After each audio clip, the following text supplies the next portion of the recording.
Money laundering కేసులో తిహార్ జైల్లో ఉన్న కన్మన్ సుకేష్ చంద్రశేఖర్ మరో బాంబు పేల్చాడు. జైలు నుంచి ఢిల్లీ సీఎం అరవింద్ కేజ్రీవాల్ కు 2 పేజీల లేఖను విడుదల చేశాడు. కేజ్రీవాల్ సత్యేంద్ర జైన్ సూచనతో తాను హైదరాబాద్ లోని బీఆర్ఎస్ ఆఫీసులో ఆ పార్టీ నేతకు 15 కోట్ల రూపాయలు ఇచ్చానని లేఖలో పేర్కొన్నారు.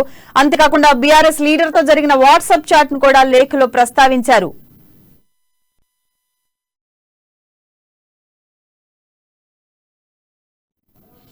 తనతో చాట్ చేసిన వ్యక్తి సౌత్ గ్రూప్ లోని బీఆర్ఎస్ లీడర్ అని తెలిపాడు. రేంజ్ రోవర్ కారుపై ఎమ్మెల్సీ స్టిక్కర్ ఉందని చెప్పాడు.